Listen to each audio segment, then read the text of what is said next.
Está gravando. Eu vou ficar perto da sala. Vê se eu apareço lá depois, Felipe. Ok. Eu vou sentar aqui. Deu aí? Mas eu apareço lá. É que eu mudei a senha. Aí pode deixar ela fixa, não precisa te mexer. Eu apareço aí? Sim. Então tá ótimo.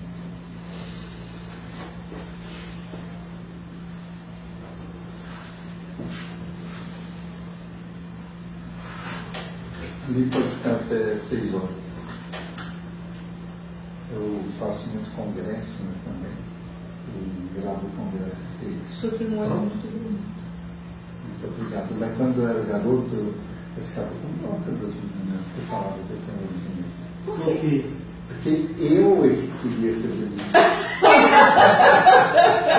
Tudo bem. Então hoje é 18 de maio, 12 horas e 40 minutos. Estamos recebendo aqui no gabinete do senador Magno Malta, o senhor Naldino Rodrigues Paulo Neto, bacharel em Direito e presidente nacional da ONG A Paz, Associação de Paz e Mães Separadas.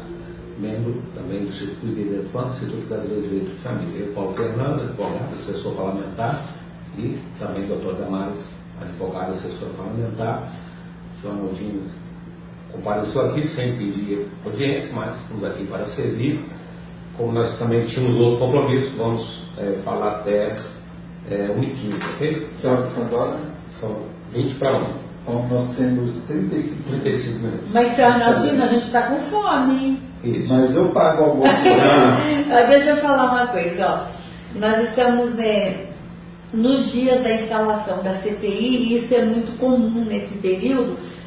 Todo mundo que lida com infância já está procurando o gabinete para trazer contribuição para a CPI. Na semana passada a gente recebeu um grupo de psicólogas e assistentes sociais e advogadas trazendo contribuições. Essa semana outras pessoas já começaram a trazer contribuição e hoje a Paz vem também trazer contribuições, trazer as suas contribuições e o seu Arnaldino está aqui, Arnaldino, né?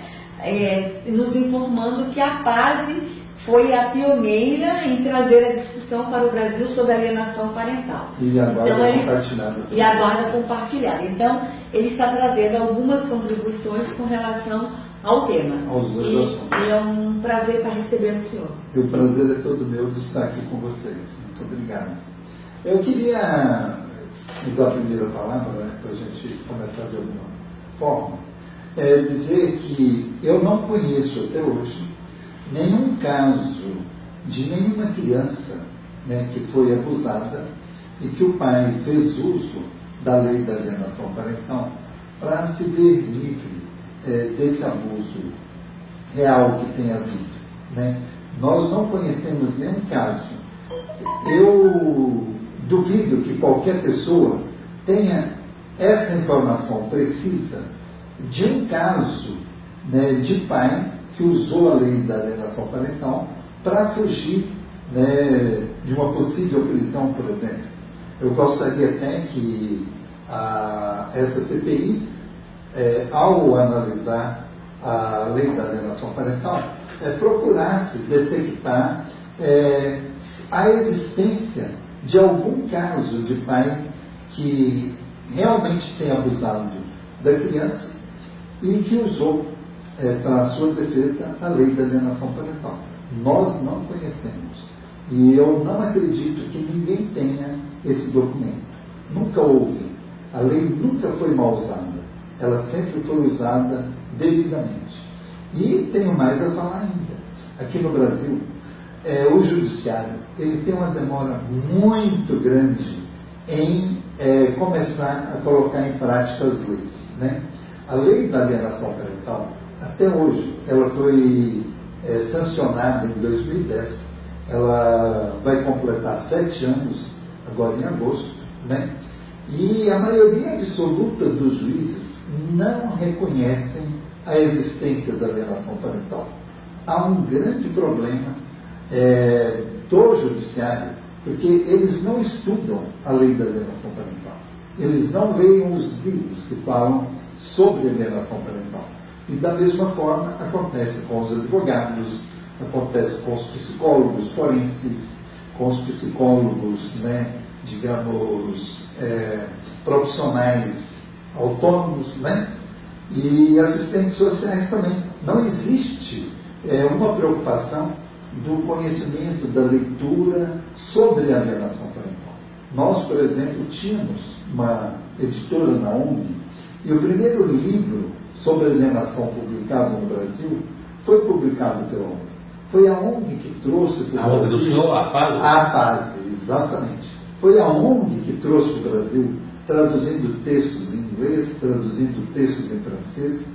Nós que trouxemos a discussão para o Brasil da alienação parental. A lei da alienação parental, ela nasceu de um pré-projeto dentro da ONG da Paz, né?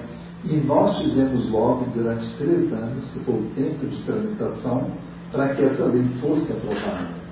E o judiciário até hoje, eu digo tranquilamente para o senhor, mais de 80% do judiciário desconhece a lei da alienação parental. Mais ainda, eles não acreditam na alienação parental, acham que esses atos caracterizados pela lei de alienação parental não são alienação parental, então eles não aplicam a lei. Da mesma forma, nós temos o mesmo problema com a lei da guarda compartilhada. O assunto da guarda compartilhada no Brasil, ele começou a ser discutido no ano 2000. No ano 2000, uma promotora do Rio de Janeiro, que chama Patrícia Pimentel, que sempre foi engajada nos problemas relativos a crianças e adolescentes, ela é promotora de uma vara da infância, hoje no Rio de Janeiro, e ela fez um esboço de um pré-projeto e nos entregou para nós, membros da ONG da Paz. E a gente deu a nossa contribuição nesse pré-projeto que ela teve, via rede social, e depois de a gente ter dado a nossa contribuição, nós procuramos um deputado, que foi o Tilden Santiago de Minas Gerais, e ele assumiu o projeto de lei. Demorou 6 anos a tramitação. Acho que ele é suplente do senador Aécio. Exato. Demorou 6 anos a tramitação da primeira lei da guarda compartilhada. A gente fazia lobby, a gente, que eu digo nós da ONG, fazíamos o lobby para ter um andamento, digamos, mais ágil, mas a gente não tinha muita prática ainda nisso, né? E demorou 6 anos. E o judiciário não aceitou, não gostou. O judiciário não aplicou a primeira lei da guarda compartilhada. Porque tinha no texto da guarda compartilhada uma frase que dizia assim: a guarda compartilhada deve ser determinada pelo judiciário sempre que possível. E o judiciário entendeu o sempre que possível como sendo quando houvessem consenso entre o ex-casal. Só que, se tivesse consenso, eles não teriam separado. Se tivesse consenso, eles não teriam procurado o judiciário. Eles só procuram o judiciário porque não houve consenso, não é? Então, diante dessa realidade que a lei encontrou no judiciário, nós procuramos fazer uma nova lei da guarda compartilhada, onde o texto é totalmente diferente, corroborado agora recentemente, no ano passado, teve uma recomendação que chama Recomendação 25/2016 do CNJ, assinado pela ministra Nancy Andrighi, recomendando a todo o judiciário do país que se aplique a lei da guarda compartilhada no teor que ela consta no Código Civil, não é? Que somente quando um dos genitores não tiver condição de ter a guarda, é que ele não será guardião com guarda compartilhada. Se o genitor tiver condição de ter a guarda, sim, sempre deve ser usada e aplicada a lei da guarda compartilhada. Tem também, além dessa recomendação do CNJ, assinado pela ministra Nancy Andrighi, que era vice-presidente do STJ na época, e era corregedora do CNJ, além dessa comunicação, tem 2 acórdãos do STJ sobre a aplicação da guarda compartilhada. E os dois acórdãos do STJ rezam o seguinte, que a guarda compartilhada deve ser aplicada sempre, que ela será a regra, e a exceção é a guarda unilateral. Há, inclusive, uma crença do próprio CNJ e do STJ, e nossa também, que a guarda compartilhada inibe o litígio, inibe a alienação parental. Por isso, essa luta pela guarda compartilhada. Então, nós temos dois acórdãos até hoje do STJ e temos uma recomendação do CNJ. E mesmo assim, o judiciário faz ouvidos do mercador e não aplica nem a lei da guarda compartilhada e nem a lei da alienação parental. São raros os juízes, muito poucos, que aplicam as duas leis. Tem uma exceção muito grande, né? Eu falei, Brasília hoje detém o número mais alto de guarda compartilhada no país. Brasília tem 25% do judiciário determinando guarda compartilhada. E a média nacional é 12,5%. E a gente vem da última média anterior, de pesquisa do IBGE, de 6% de guarda compartilhada. Então, após a nova lei da guarda compartilhada, dobrou o número de guarda compartilhada no país. Mas os números são muito pequenos. Dobrou de 6,5% para 12,5%. Então, o crescimento foi pequeno, não é? Sendo que as crianças, né, têm garantido pela lei o direito de convivência com ambos os pais. O último acórdão do STJ, inclusive, visa sobre litígio entre os pais. Os pais estão litigando em juízo e estão brigando pessoalmente. Houve agressão nesse relato desse último acórdão do STJ. E qual foi a decisão do STJ? Que os pais é que encontrem uma forma deles resolver o problema pessoal deles. Que a criança não tem nada com isso. A criança tem direito à guarda compartilhada. E que a tutela do Estado não visa proteger os adultos que estão brigando.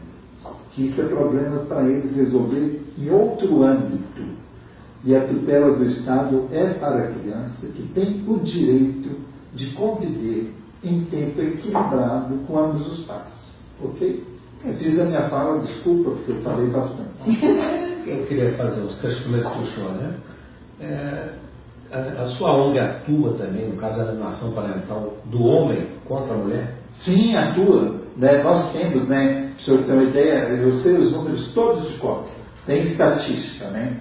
Então, nós temos no Brasil em torno de 60 milhões de crianças e adolescentes de 0 a 17 anos, que é a fase da idade que é considerada criança ou adolescente. O número é em torno de 60 milhões. Desse grupo de crianças e adolescentes existentes no Brasil, dos 60 milhões, 1/3 desse grupo, 20 milhões, são filhos de pais separados. E é por essas crianças que a paz existe. É por essas crianças que nós lutamos, não é? Para que eles tenham o pleno direito de convivência com ambos os pais.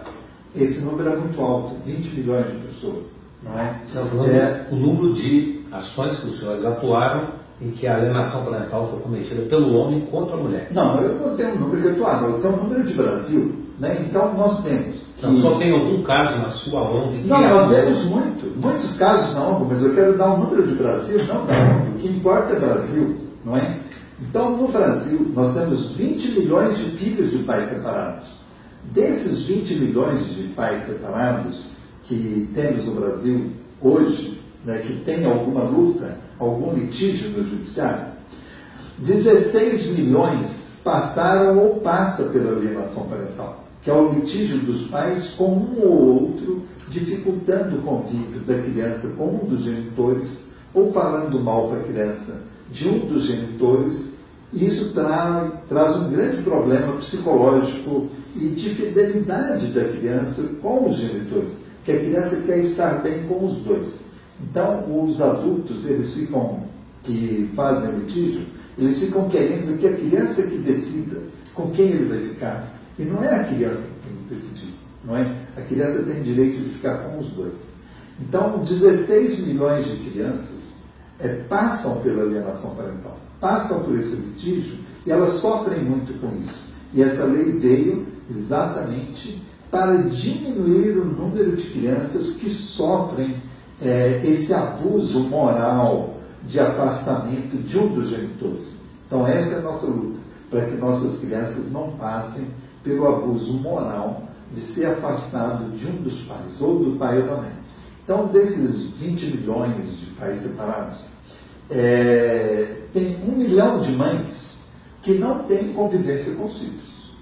Ela perdeu no judiciário o direito de conviver com os filhos por algum motivo. É uma decisão judicial, não é?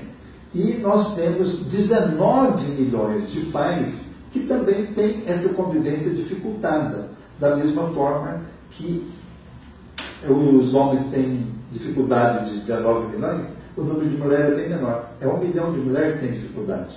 E o número de homens é 19 milhões. Nós achamos o seguinte, doutor, que quando a guarda é unilateral, o homem e a mulher são iguais. Quem detém o poder abusa.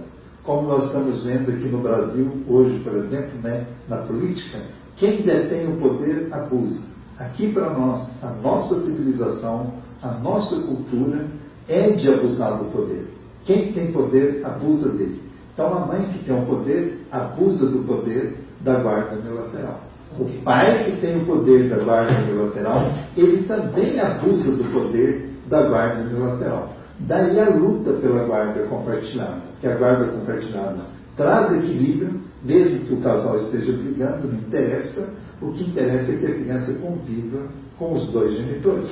Ok. A APASE tem psicólogos atuando? Nós não temos dentro da ONG psicólogos que trabalham exclusivamente com a ONG APASE.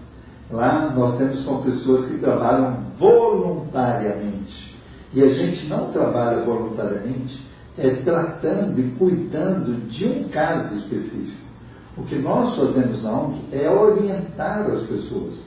Então, o número de pessoas que nós orientamos é muito grande. É próximo de 1.000 pessoas por mês nós orientamos, tanto na área jurídica quanto na área psicológica. Então, a APASE tem advogados atuando? Não, nós não temos advogado da APASE. Nós temos advogados que atendem as pessoas que nós encaminhamos para orientar os pais e mães que precisam de orientação. Agora, se a pessoa precisa de contratar um advogado, de arrumar um advogado, a gente encaminha, né, os que não podem pagar, para que eles busquem assistência judiciária. Cada estado tem um nome diferente, né? E a assistência judiciária que vai... No folder que o senhor entregou aqui, está escrito que os senhores atuam durante o processo litigioso. Nós fazemos mediação.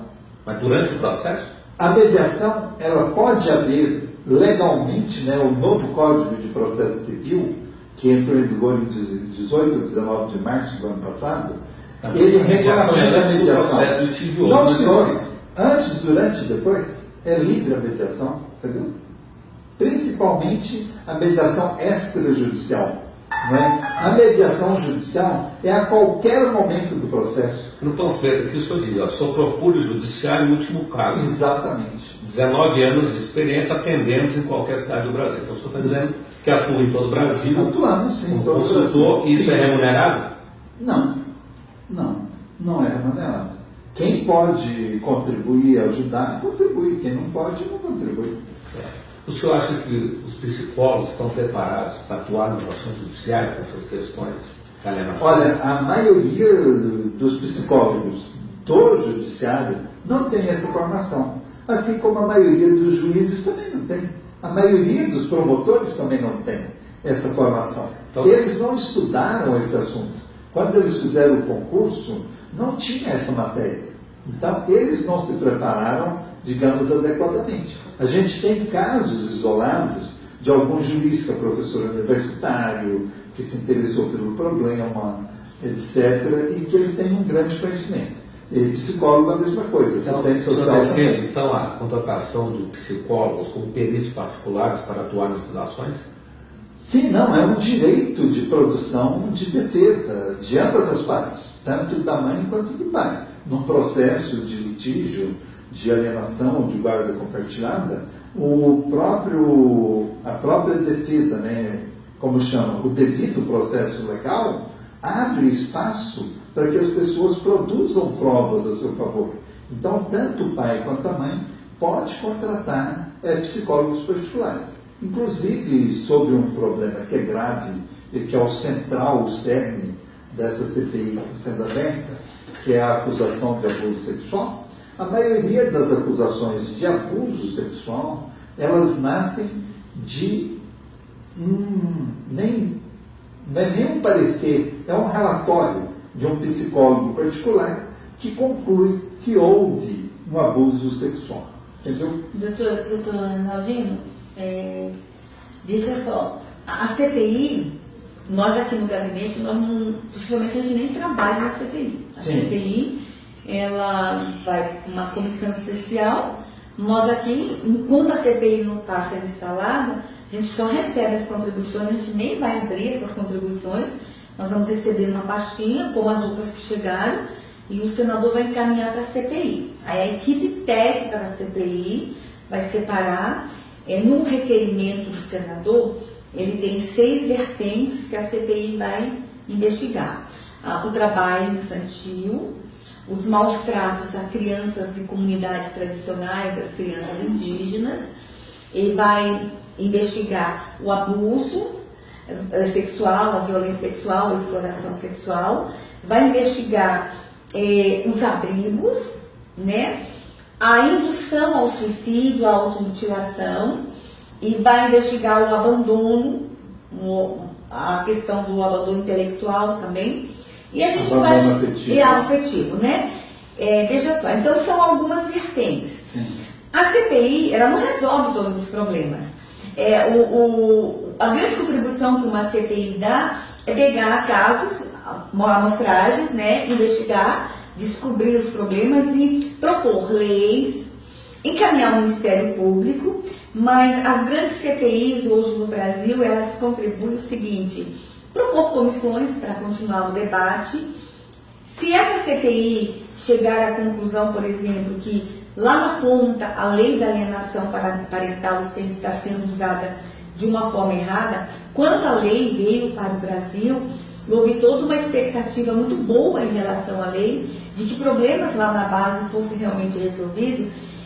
Se essa CPI pegar amostras e descobrir que realmente lá na ponta algumas pessoas mal intencionadas estão usando a lei de uma forma errada, que a paz venha com o coração aberto para a gente encontrar a solução. Sim. Que essa lei que veio para resolver problemas.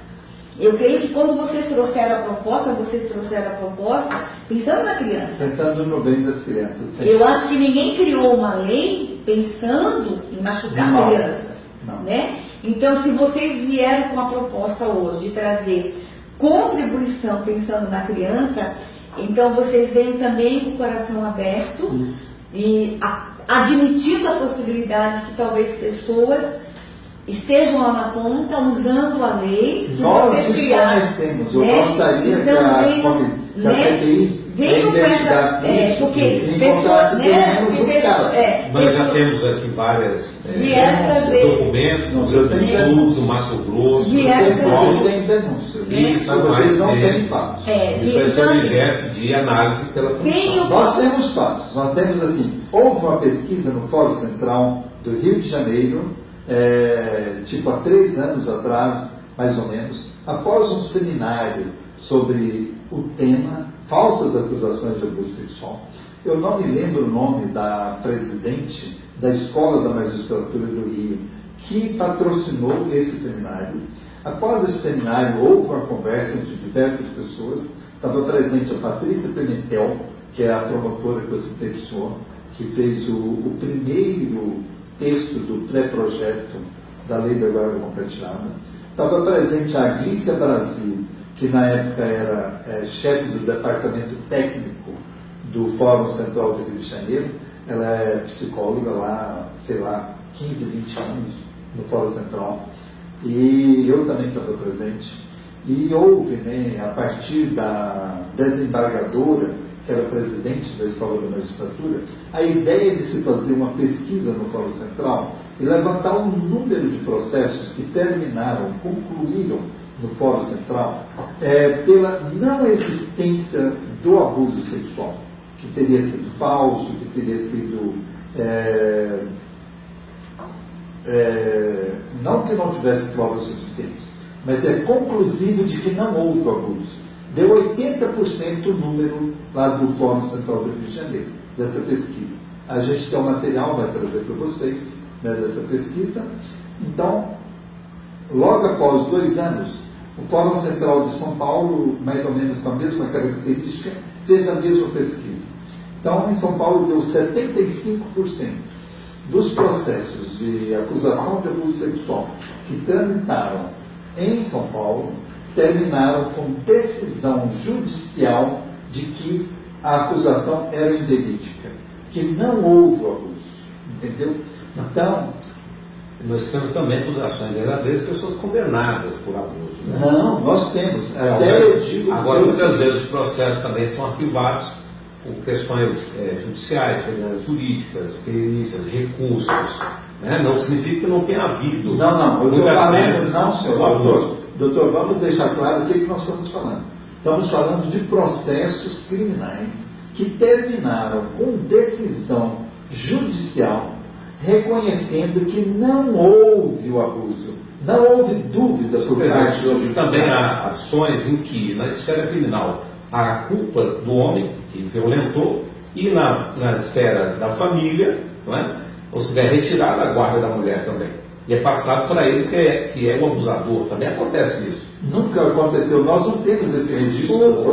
Nós até colocamos, não é um desafio que nós fazemos para a CPI. Não estamos aqui para desafiar ninguém. Mas é um pedido que a CPI apure isso e deixe isso muito claro. Nós não temos nenhum registro de algum pai que abusou do filho usando da lei de alienação parental e tomou essa guarda. Esse é um argumento dos alienadores, das pessoas que não querem dividir a guarda. Tanto o homem que tem uma guarda unilateral e não quer dividir, não quer compartilhar, quanto é o argumento das mulheres que detêm a guarda unilateral e também não querem compartilhar a guarda. Esse é um argumento que elas usam para fortalecer a posição dela no processo para que não haja guarda compartilhada. Porque até hoje nós temos, né, vê o senhor como atua o judiciário brasileiro, temos até hoje juízes atuando e dando decisões, dando sentença, usando a lei antiga. Nós não vamos dar a guarda compartilhada porque o casal está em litígio. Não há consenso. A lei nova não fala nisso, né? A recomendação do CNJ não é essa.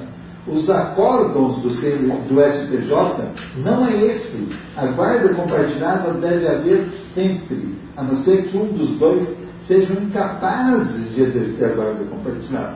Agora, se o casal está brigando, eles vão procurar solucionar isso em outra vara, que não na vara de família. Vai para a vara criminal e discute lá que a mulher bateu no homem, o homem bateu na mulher. Entendeu? Ou que a criança foi abusada. Ou que a criança foi abusada, mas a criança não tem nada a ver com o litígio entre o pai e a mãe.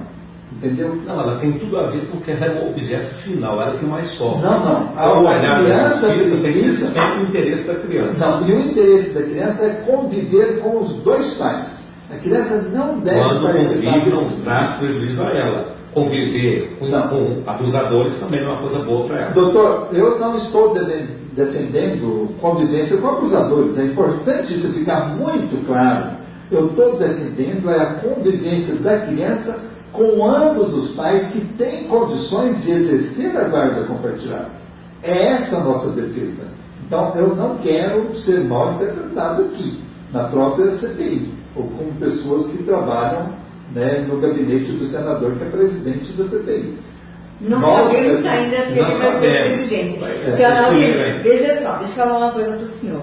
A nossa função como assessores hoje do senador Magno Malta É só receber Só a sua dados. contribuição e mandá-la para a CPI. Nós nem sabemos se nós dois vamos trabalhar na CPI.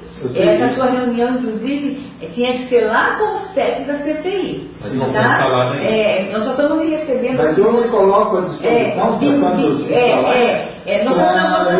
Nós só estamos recebendo hoje, se uma pessoa chegou de viagem, se está vindo lá de Florianópolis, nós estamos sendo, assim, só de recebendo por cortesia, como recebemos o grupo de psicólogos já tiveram aqui 2 vezes. Hoje, o senador, se ele estivesse aqui hoje, ele iria me receber, ele é muito acessível. Mas hoje o mundo está desabando aqui no Senado. O senhor veio no pior dia. É verdade. Mas assim, o senhor Naldi, deixa eu dizer uma coisa, nós não estamos aqui brincando do assessor ruim, o assessor bom, não. É que a gente trabalha assim mesmo. Mas eu quero que fique claro que a ONG defende a guarda compartilhada e a aplicação da alienação parental, da lei da alienação parental, para proteger as crianças que têm pais, que têm condições de exercer a guarda compartilhada, de participar na criação e educação dos filhos. É isso que nós defendemos.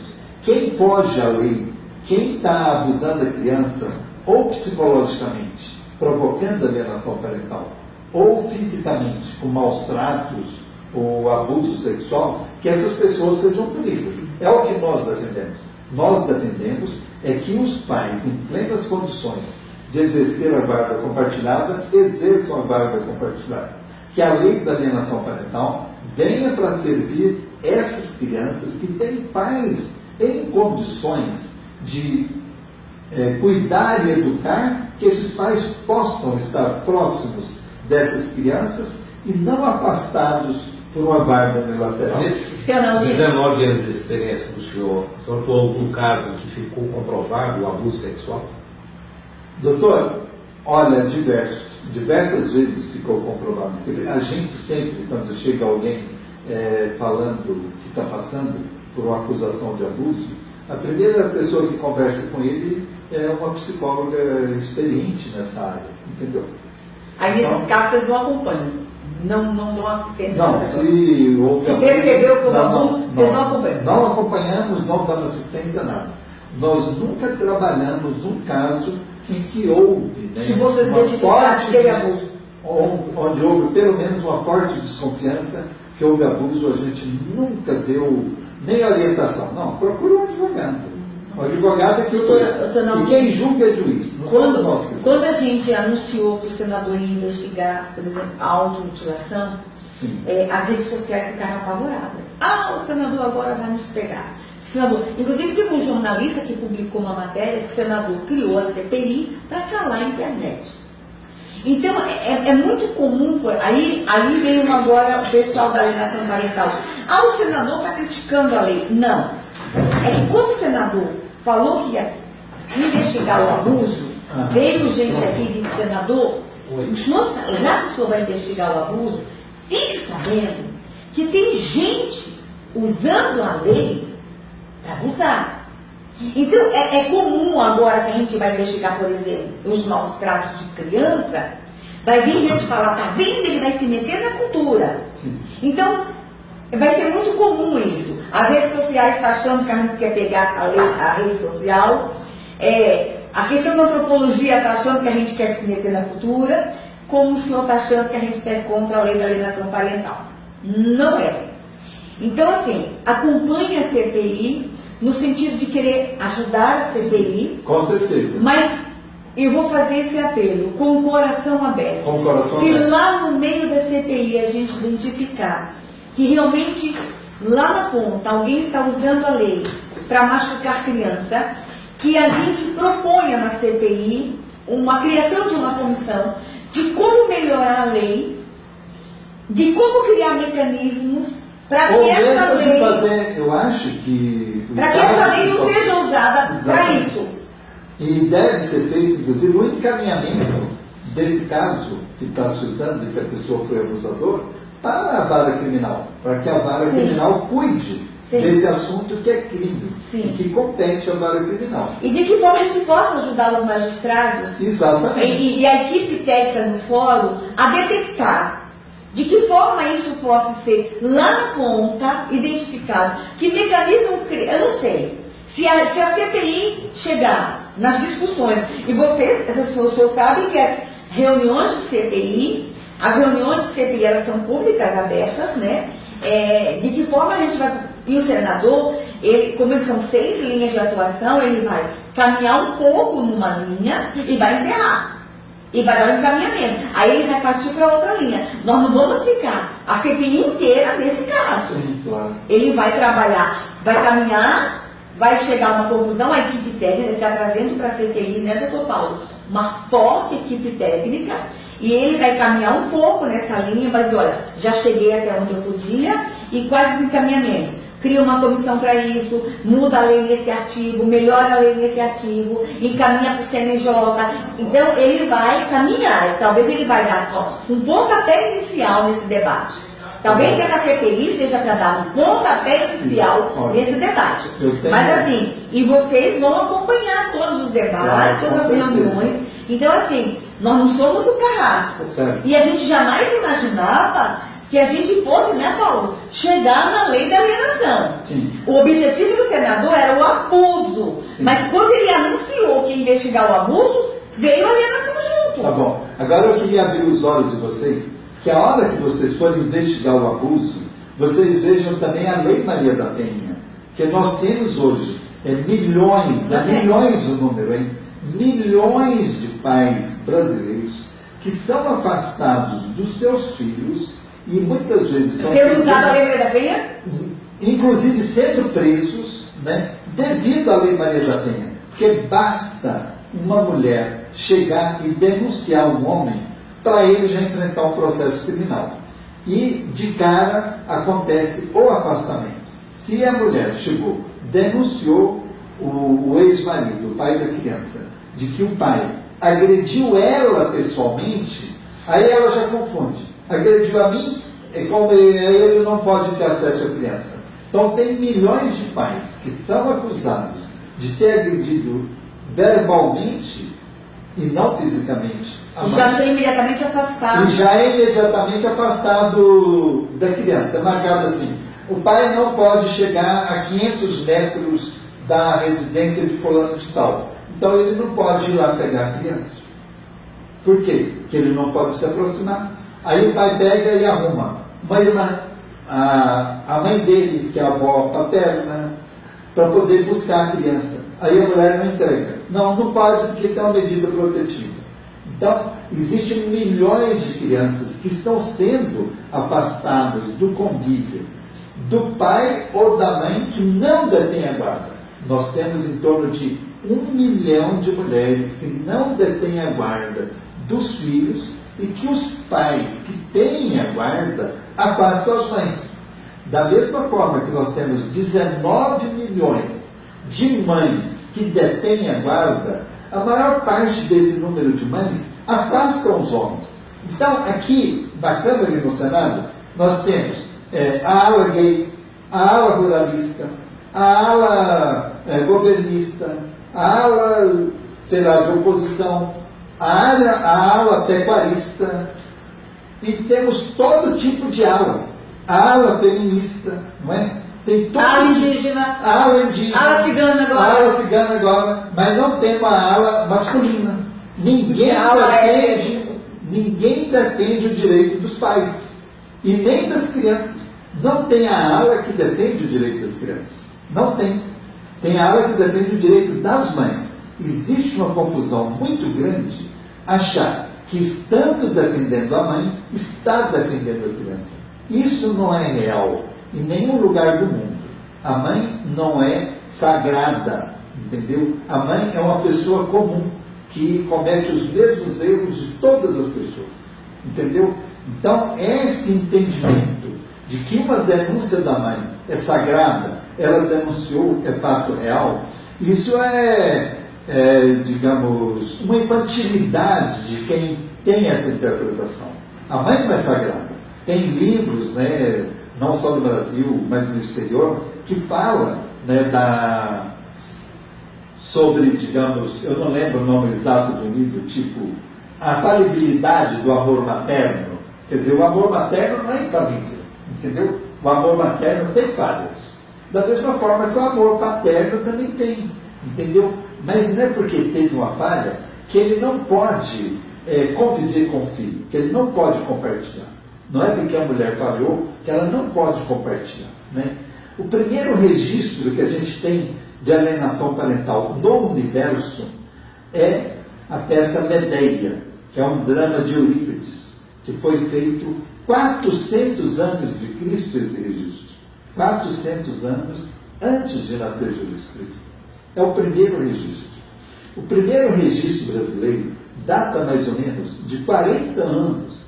Quem atuou nesse caso de alienação parental, que foi uma falsa acusação de abuso, foi o Saulo Ramos, que era juiz do interior, e era advogado do interior que defendeu o pai, e o juiz era o César Peluso, que foi ex-presidente do Supremo Tribunal, que na época era juiz no interior de São Paulo, não é? E tem esse elogio que a gente sempre faz ao César Peluso.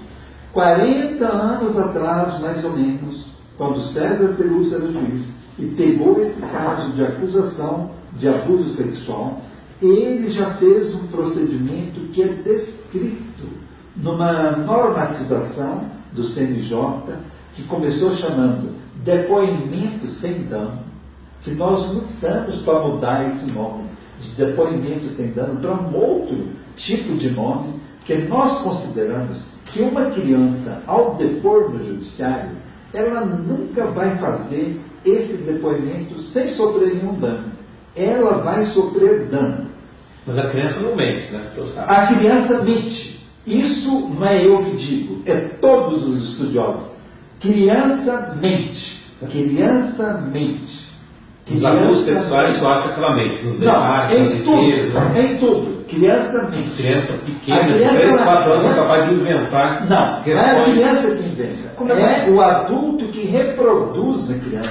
Que eu tenho casos que eu conheço de acusação de abuso que o homem fez contra a mulher. Não pense o senhor que as acusações de abuso são apenas contra os homens. A maioria são contra os homens. Mas tem um alto número de acusações de abuso sobre as mulheres. Eu cito aqui um caso clássico em São Paulo e que é conhecido no Brasil quase todo, que é da Elaine César. Era uma cineasta que também trabalhava com teatro e trabalhava com José Celso Martins Corrêa no Teatro Oficina. Ela era conhecidíssima e super reconhecida pela capacidade dela como, como é que fala quem trabalha com cinema? Cineasta, e super reconhecida como atriz, super reconhecida como intelectual. Ela fez cinema na ECA, que é a Escola de Comunicação da USP, uma pessoa super culta, de origem judia, uma família com formação, tudo. Ela separou do marido, e o marido não teve a mínima dúvida. Acusou a Elaine César de abuso sexual do filho. Não vou falar o nome dele aqui, mas eu conheço o menino, entendeu? Acusou a Elaine César de abuso. O juiz não teve a mínima dúvida. A hora que chegou a acusação do pai contra a mãe, que a mãe abusava da criança, fazendo felação da criança, quando ela trocava a fralda, ou dava banho, ou cuidava da criança, o juiz não teve a mínima dúvida de afastar a mãe da criança e passou a guarda da criança para o pai. O pai ficou com a guarda da criança. Aí houve uma luta judicial e a mãe reconquistou a guarda da criança. Provou que não estava abusando, etc. Reconquistou a guarda. Era uma retaliação do pai porque a mãe tinha trocado de marido. E como era uma mulher bonita, o homem amava essa mulher, ela também tinha uma situação financeira invejável, ele não queria perder a mulher. Ele usou a acusação de abuso para poder forçar um novo relacionamento com a mulher, uma aproximação, ou ofender simplesmente a mulher. Quando ela retomou a guarda, o pai entrou com um recurso no tribunal. E a Elaine César teve o azar de pegar um péssimo desembargador, que eu não vou citar o nome, extremamente conservador e retrógrado, que ele usou uma frase mais ou menos a seguinte: como ela tinha uma profissão que não a recomendava, porque ela também era atriz. Então, atriz para esse desembargador era sinônimo de prostituta. Como ela tinha uma profissão que não a recomendava, e ela também estava com câncer, porque quando a pessoa passa por um processo tão complicado e tão... somatiza, não é? Ela poderia já ter tendência a predisposição a câncer. Veio câncer, ela fez quimioterapia, aí durante os exames que foram feitos, etc., detectou-se que ela estava grávida de uma criança, e aí o desembargador falou, como ela tinha uma profissão que não a recomendava e que ela estava grávida e ainda passando por um tratamento de câncer, que ela não tinha condição de manter a maternidade, e tirou novamente a criança da Elaine César. A luta continuou e a mãe retomou a guarda dessa criança. Ficou provado processualmente que a mãe não cometia o abuso. Psicólogos, etc., tanto do judiciário quanto contratados pelas pessoas, que o senhor levantou essa atividade dos psicólogos, eles podem sim ser contratados, ser indicados pelo judiciário. A defesa é livre. É o devido processo legal. O senhor é advogado, o senhor sabe o que é isso. Então, cada um tem direito de produzir a prova em sua defesa. A Elaine César retomou a guarda do filho, mais ou menos ao mesmo tempo que a criança que ela estava gestando nasceu. Por incrível que pareça, nasceu uma criança extremamente linda, extremamente saudável, que é meu amigo, entendeu? Eu sou amigo dessa criança. E a outra criança mente? Eu acompanhei. A outra criança mente? A criança mente não porque ela tem a ideia de mentir, é porque a mãe ou o pai a induz a mentir. Sabe, entendeu? Então, a criança, ela vive num mundo de fantasia. Então, ela vai ouvindo uma história, ela passa a entender que aquilo é verdadeiro. E o pior de tudo, que o próprio acusador, tanto o homem quanto a mulher, quando faz um tipo de acusação dessa, ele mesmo passa a acreditar na história que ele inventou. Esse é o grande problema. Até o adulto, ele acredita na história que ele inventou. A criança mais ainda. Então, a hora que a criança reproduz uma fala do pai ou da mãe, repetindo uma acusação contra um ou contra outro, ela está repetindo uma fala que foi passada para ela. Senadinho, vamos terminar. Vamos terminar, estamos dizendo já passou. Seguinte, o senhor entende que a motivação do senador Magno Malta, da CPI, é a criança? Eu entendi, e por isso que eu sugeri também que nessa CPI seja pesquisado e seja trabalhado o problema da Lei Maria da Penha, que ela é usada indevidamente contra os homens com acusações falsas. E além de causar problema para o homem, como prisão, afastamento da criança, o mal maior é da criança, que é afastada de um parente, de um pai que ela ama. E assim, o senhor pode acompanhar todos os atos da CPI. Todos. Vou acompanhar. Eu venho a Brasília. O senador Magno Malta vai ter toda uma equipe técnica. Eu venho a Brasília. A gente vai ajudar no que for possível. Eu tenho muito interesse porque eu acompanhei a outra CPI da pedofilia. Essa é uma espécie de continuidade daquela. Mas assim, tem assuntos muito importantes ali que eu quero acompanhar, os maus tratos de criança indígena. Eu sou mãe de uma criança indígena, eu trabalho com criança indígena, sou sobrevivente da pedofilia, tá? Eu estive no colo de um predador. A questão das crianças abrigadas me chama muita atenção. E o que o senador quer? Ele quer trazer uma contribuição. Eu creio que o Brasil precisa fazer um pacto pela infância. Sem fazer um pacto pela infância. Talvez esquecer as nossas diferenças. Tá? Se chegarmos lá na frente à conclusão de que nós vamos ter que melhorar a lei da alienação parental. E a Lei Maria da Penha. A Lei Maria. Não, essa reclamação da Lei Maria da Penha, o Paulo anotou ali, porque não é a primeira vez que a gente recebe esse tipo de reclamação. Vamos sim caminhar nessa direção. A gente agradece a sua visita aqui. Eu agradeço a também a contribuição que o recepção. senhor trouxe, a gente vai encaminhar para a CPI. Eu me coloco à disposição. Não, inclusive assim, eu vou sugerir que eu seja ouvido pela isso comissão. eu queria perguntar. O senhor pode ser ouvido? Posso ser ouvido. Vamos apresentar a sugestão do senador. Se o Senado não senhor- tiver condições de bancar minha despesa, Sim. como viagem, hotel, Sim. se o Senado não puder, se a O CPI senhor não ser puder, ouvido eu pela banco. CPI, ser ouvido pela CPI. Exatamente. Vamos indicar. E a gente agradece a sua vinda, a sua disposição. Eu também Pena que é um agradeço. dia como esse, que o senador mesmo iria estar recebendo o senhor. Não, mas não vai faltar Tá bom? oportunidade. Sim, claro, tá? Eu venho a Brasília E obrigado quando por- vocês chamarem, e obrigado quando por ter vocês vindo. convidarem, eu Tá? venho. Agora E sim. mesmo sem vocês convidarem, eu vou estar vindo Tá bom, também. vai ser um Entendeu? prazer em Porque receber. esse assunto nos interessa sobremaneira. Vai E ser. nós estamos há 20 anos trabalhando esse assunto. Ok. Foi Ok? uma alegria de Então, receber. fechou. Tá bom? Um abraço. Tá bom? Uma alegria de receber, tá bom? Uma alegria. Tá bom. Eu quero um abraço do doutor advogado. Ele é bravo, viu? Ele é bravo. Eu já percebi, mas abraço não dói. Ele não vai ficar Tá infectado. bom. Ele liga aí, fala. Abraço é sinal de paz. Isso. Aí eu me comprometo a trazer livros, materiais, etc., que comprovem tudo que eu estou falando, ok?